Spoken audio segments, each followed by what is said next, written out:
Welcome to my channel cultural hub. আমার আজকের ভিডিওতে যে বিষয়বস্তু উপস্থাপিত হবে তা হলো বিএড সেম 1 মার্কস ডিভিশন, এবং তার থেকে গুরুত্বপূর্ণ সেটা হলো সামনে এক্সটার্নাল ভাইভা, তাই এক্সটার্নাল ভাইভার কিছু প্রবাবল কোশ্চেন্স সেইগুলো নিয়ে আজকে আলোচনা করব আমরা। প্রথম আমি বিএড সেম 1 এর মার্কস ডিভিশনটা একটু বলে দিই। যদিও অনেকদিন সেমিস্টার চলছে, প্রত্যেকের কাছে আশা করি ক্লিয়ার, তাও আর একবার জাস্ট শর্টে রিপিট করছি আমি। সেম 1 এর টোটাল মার্কস 500। থিওরিতে আছে 35 marks each paper each course and 6 কেন টোটাল 7 কোর্সের এক্সাম, বাট এখানে আমি 6 লিখেছি কারণ ইপিসি 1টা 35 মার্কসের নয়, ইপিসি 1টা 25 মার্কস। তাহলে এই যে 6 courses, which are the courses? Course 1 first half and second half, course 2 first half and second half, course 4 একটাই হাফ, তাই কোর্স 4 এ একটা 35 মার্কস, কোর্স 5 কোনো হাফ নেই, একটাই পেপার, এটাতে 35 মার্কস, তাই 6টা। আর ইপিসি 1 এ 25 মার্কস। এখানে টোটাল মার্কস হলো 235, অর্থাৎ টোটাল থিওরি এক্সাম হবে 235 মার্কসের। প্র্যাকটিকাম ইচ কোর্সের প্র্যাকটিকাম হচ্ছে 20, এক একটা প্র্যাকটিকামের মার্কস হচ্ছে 25। এই যে 25 মার্কস, এই প্রসঙ্গে জেনে রাখা ভালো, এই this marks has been divided through internal and external, অর্থাৎ ইন্টারনাল এবং এক্সটার্নাল বোথ মার্কস আছে 25। এই 25 মার্কস এক একটা প্র্যাকটিকামে। Total practicum 7টা। কিসে 7টা প্র্যাকটিকাম? কোর্স 1 এ একটা প্র্যাকটিকাম, কোর্স 2 তে একটা প্র্যাকটিকাম, কোর্স 4 এ দুটো প্র্যাকটিকাম, কোর্স 5 এ দুটো প্র্যাকটিকাম এবং ইপিসি 1 এ একটা প্র্যাকটিকাম, অর্থাৎ টোটাল 7টা প্র্যাকটিকামের মার্কস হলো 175। বাকি যে মার্কসটা সেটা হলো ইন্টারনাল মার্কস। সেই ইন্টারনাল মার্কসের মোড ডিফারেন্ট হতে পারে, ইন্টারনাল অ্যাসাইনমেন্ট হতে পারে, ইন্টারনাল থিওরি এক্সাম হতে পারে। তাই এখানে এক একটা পেপারের মার্কস হচ্ছে 15 মার্কস। ইপিসি 1 এ কোনো ইন্টারনাল নেই, কারণ ইপিসি 1 এর টোটাল মার্কস হচ্ছে 50, যেখানে হচ্ছে 50 মার্কসের থিওরি 25 মার্কস, প্র্যাকটিকাম 25 মার্কস। এখানে কোনো ইন্টারনাল থাকছে না। বাকি কোর্সগুলো মধ্যে course 1 first half second half, course 2 first half second half, course 4 and course 5, এইগুলোতে মার্কস হচ্ছে 90 মার্কস, 15 মার্কস করে। অর্থাৎ টোটাল মার্কস একবার জাস্ট মিলিয়ে নেবে যে 500 আসছে কিনা। 235, 175, 90, এই টোটাল মার্কস হলো 500। ক্লিয়ার? তো এই মার্কস ডিভিশনটা জানা খুব দরকার, কারণ সেইভাবেই তোমাদের মার্কসটা কতটা কিসে উঠবে নিজেদেরকে ভাবতে হবে। আমি এবার আসবো একটু প্র্যাকটিকাম অলমোস্ট শেষ, এবং তার কোশ্চেন্স অ্যান্সার নিজেরা হয়তো ভাবছো যে কিভাবে তৈরি করবে, যেহেতু এটা বিএডের প্রথম সেম 1 মানে প্রথম, এবং এইভাবে প্রথম এক্সটার্নাল ভাইভা তোমরা ফেস করছো, তাই একটু কনসেপ্ট দিয়ে নিই। সেটা হলো প্রত্যেকটা কোর্সের নাম জেনে যাবো, প্রত্যেকটা কোর্সের নাম, তার সঙ্গে প্রত্যেকটা প্র্যাকটিকাম, অর্থাৎ যে 7টা প্র্যাকটিকাম করেছো 7টা প্র্যাকটিকামের নাম তোমাদের যেন একদম ঠোঁটস্থ থাকে। এক্সটার্নাল পড়ার সঙ্গে সঙ্গে প্র্যাকটিকামের নাম তোমরা বলতে পারবে। কিছু বেসিক জিনিস, সেটা হলো তোমরা কোন ইউনিভার্সিটির আন্ডারে বিএড করছো, এই বেসিক কোশ্চেন। ইউনিভার্সিটির নাম এখন বাবা সাহেব আম্বেদকর এডুকেশন ইউনিভার্সিটি। আর একটা যেটা হচ্ছে ইপিসির ফুল ফর্ম, যেটা প্রত্যেক সেমিস্টারে ভাইভাতে কোশ্চেনটা করা হয়। EPC enhancing professional capacities, EPC enhancing professional capacities, অর্থাৎ শিক্ষকের পেশাগত দক্ষতা বৃদ্ধি। এটা হচ্ছে ইপিসি ফুল ফর্ম এবং তার অর্থ। তো কোর্স 1, সাপোজ কোর্স 1 এর প্র্যাকটিকাম, আমি এখানে যে প্র্যাকটিকামটা বলবো একটা এক্সাম্পল দিচ্ছি। তো কারণ প্র্যাকটিকামে অনেক অপশান আছে, তোমাদের বিভিন্ন কলেজে স্টুডেন্টসরা বিভিন্ন প্র্যাকটিকাম করতে পারে, করতে হবে একটা, কিন্তু কোন প্র্যাকটিকামটা চুজ করবে সেটা তার উপর এবং সেই কলেজের গাইডের উপর ডিপেন্ড করছে। তাই কখনো এটা ফিক্সড হয় না ইউনিভার্সিটি, তাই এটা কলেজ টু কলেজ ভ্যারি করে, এবং একটা কলেজের মধ্যেও নাম্বার অফ স্টুডেন্টস বেশি থাকলে দু রকম প্র্যাকটিকাম করতে পারে। আমি একটা এক্সাম্পল দিই। প্র্যাকটিকাম আছে observe the various age group children, early childhood, later childhood, adolescence in various situations like in classroom, playground, at home, with parents, friends, siblings, emotional, physical, social, intellectual domain. অর্থাৎ কাজটা করতে হয়েছে different age গ্রুপে, শৈশব, বাল্য এবং কৈশোর। তিনটে যে স্তর, জীবনের তিনটে স্তরের আমাদের যে ফিজিক্যাল অ্যান্ড সোশ্যাল ইমোশনাল যে বৈশিষ্ট্যগুলোকে সেটা লিস্ট ডাউন করতে হয়েছে। অর্থাৎ কোন সময় কোন পরিস্থিতিতে, অর্থাৎ প্লেগ্রাউন্ডে কেমন, বাড়িতে কেমন, পড়াশোনার ক্ষেত্রে বিদ্যালয়ে কেমন, এই বিভিন্ন ফিল্ডগুলোতে তাদেরকে সার্ভে করতে হয়েছে, অবজার্ভ করতে হয়েছে এবং সেগুলো লিস্ট করতে হয়েছে। তাহলে এইরকম প্র্যাকটিকাম। তাহলে কোশ্চেন এখান থেকে আসতে পারে যে ধরো কৈশোরকালের দুটো মেন্টাল অর যেটা আছে তোমার ইমোশনাল প্রাক্ষবিক বৈশিষ্ট্য বলো, তুমি যা পেয়েছো প্রাক্ষবিক বৈশিষ্ট্য বলো। তাহলে কৈশোরের প্রাক্ষবিক বৈশিষ্ট্যগুলো তোমাকে দেখতে হচ্ছে, এই রকম কিছু বৈশিষ্ট্য। ধরো আরেকটা আছে different maladjusted behaviour of adolescence and the responsible factors. তাহলে অ্যাডোলেসেন্স কোন সময়টাকে বলে? যেটাকে বলে কৈশোরকাল, যেটাকে বলে বয়ঃসন্ধিকাল, যেটা জীবনের সব থেকে গুরুত্বপূর্ণ সময়, কারণ সেই সময় আমাদের দৈহিক এবং মানসিক কিছু পরিবর্তন আসে জীবনে। তাই সেই সময়কে বলে স্ট্রেস অ্যান্ড স্ট্রং পিরিয়ড, ঝড়ঝঞ্ঝার কাল। তো সেই সময়টা খুব গুরুত্বপূর্ণ, কিছু অপসংগতিমূলক আচরণ দেখা যেতে পারে, যেমন চুরি করা বা আজকে স্কুল পালানো বা আঙুল দিয়ে দাঁতে নখ কাটা, এই সমস্ত কিছু অপসংগতিমূলক আচরণ দেখা যেতে পারে, যেটা হচ্ছে গার্জিয়ান অ্যান্ড টিচার্স উভয়ের যৌথ প্রচেষ্টায় সেটা সমাধান হবে। তাই এটা একটা গুরুত্বপূর্ণ প্র্যাকটিকাম।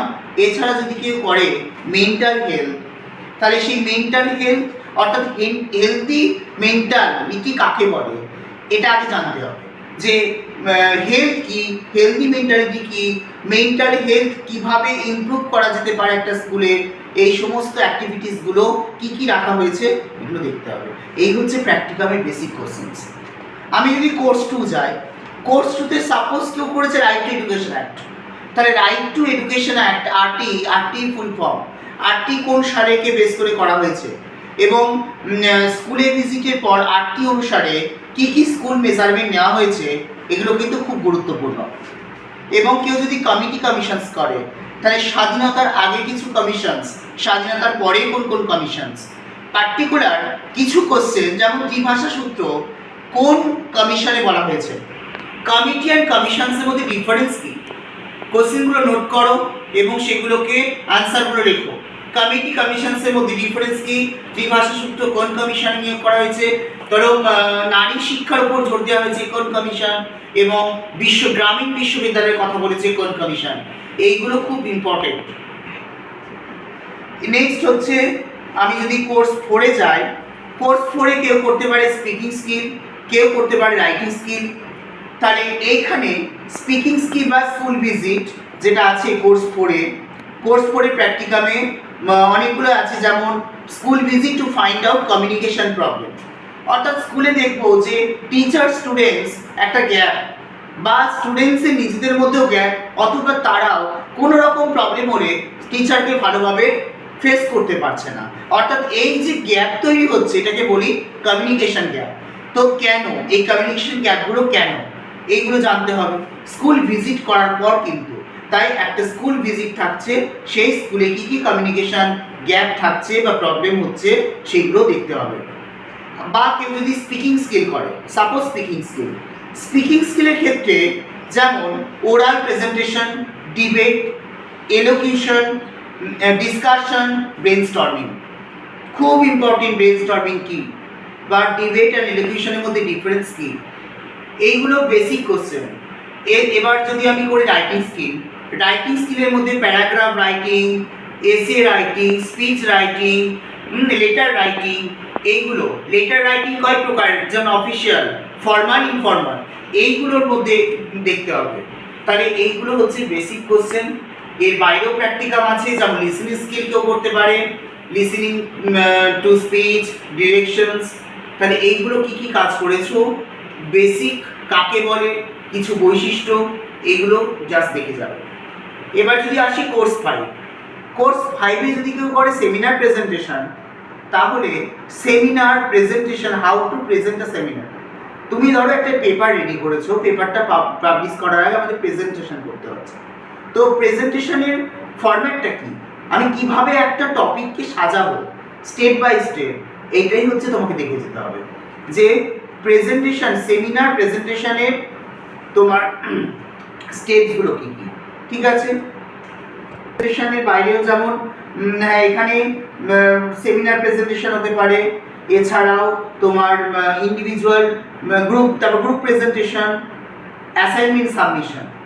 অ্যাসাইনমেন্ট সাবমিশন অর্থাৎ কোনো একটা টপিককে বেস করে কিভাবে কোন কোন স্টেপে আমরা অ্যাসাইনমেন্ট রেডি করি সেটা সাবমিট করার আগে, তাহলে সেটা হচ্ছে অ্যাসাইনমেন্ট সাবমিশন। তাহলে এখানে প্রত্যেকটাই বোঝা যাচ্ছে যে একটা টপিককে বেস করে কাজ করতে হচ্ছে। তাহলে এখানে সিম্পোজিয়াম কি বা সেমিনার কি, দুটোর মধ্যে ডিফারেন্স কি, এটাও দেখে যাবে। ইপিসি 1 এখানে 5 ওয়ার্ড সামারি হতে পারে, অর্থাৎ একটা টেক্সট নিলে ওই টেক্সটের 5টা প্যারাগ্রাফ থেকে 5 ওয়ার্ডস, অর্থাৎ এক একটা প্যারাগ্রাফ থেকে 5টা করে ওয়ার্ডে সেই প্যারাগ্রাফের জিস্টটাকে লিখবে এবং সেটা পড়লে, সেটা হচ্ছে 5 ওয়ার্ড সামারি।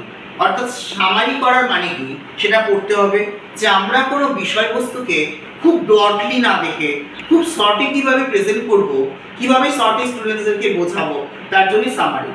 তো এই সামারি 5 ওয়ার্ড সামারি করতে পারে, অথবা কেউ করতে পারে যে scheme through the text and give suitable title to the text. অর্থাৎ একটা টেক্সটকে ভালো করে থরলি পড়া, বোঝা, তার একটা টাইটেল দেওয়া।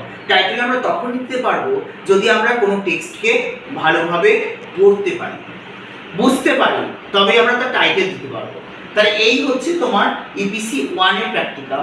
এছাড়াও অনেক প্র্যাকটিকাম আছে, যেমন divide the group and provide one text and suggest students to make different interpretations, complete given text in stipulated and summarise it in 6 or 7 lines with suitable title. আমরা যাই করি না কেন, এখানে ইপিসির যে প্র্যাকটিকামগুলো আছে সেখানে বোঝাই যাচ্ছে যে খুব শর্টে কীভাবে আমরা প্রেজেন্ট করব, সেটাই কিন্তু এই প্র্যাকটিকামটার মূল ভাব। তাহলে আমরা বেসিক্যালি যেগুলো দেখব, যে প্র্যাকটিকামটা যদি খুব হাইলাইটেড হয়, suppose mental health, suppose maladjusted behaviour, সেগুলোর ডেফিনিশন, কিছু ম্যালঅ্যাডজাস্টেড বিহেভিয়ারের এক্সাম্পল, ঠিক আছে, তার কারণ কি, কেন তৈরি হয়, যে বাবা মা বা শিক্ষক শিক্ষিকার নেগলিজেন্সি, গুরুত্ব না দেওয়া, এই সমস্ত কিছু কারণে হতে পারে, তার ব্যাকগ্রাউন্ড দেখা।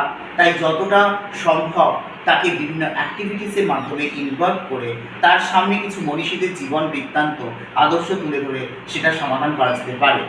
তো এইভাবেই তোমাকে as a teacher, as a would be teacher কিন্তু ভাবতে হবে যে প্র্যাকটিকামগুলো যেগুলো করেছো মুখস্থ নয়, জাস্ট বোঝা, তার স্টেপগুলোকে দেখা।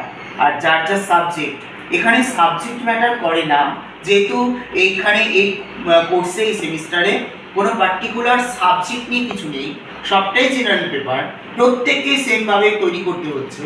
তবুও নিজের সাবজেক্টকে তো আমরা অ্যাভয়েড করতে পারি না। তাই যার যেটা মাদার সাবজেক্ট, যে যেটা নিয়ে গ্র্যাজুয়েশন বা মাস্টার্স কমপ্লিট করেছো, সেই সাবজেক্টের নলেজটা কিছুটা রাখবে।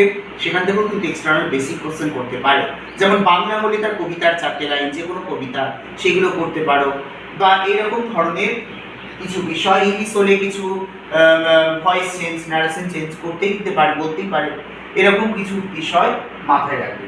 তো আশা করি মার্কস ডিভিশনটা তোমাদের কাছে ক্লিয়ার।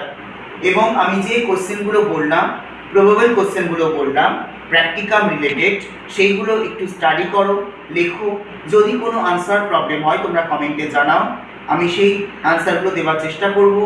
এছাড়াও যদি ভিডিওটা নিয়ে কোনো মন্তব্য থাকে সেটাও কমেন্টে জানাতে পারো, বা ফার্দার কোনো টপিক নিয়ে যদি ভিডিও করতে হয় আমাকে জানাবে কমেন্টে, আমি অবশ্যই চেষ্টা করবো নেক্সট ভিডিওতে আসার। তো থ্যাংক ইউ, তোমরা ভালো করে তৈরি হও। Best of luck everyone.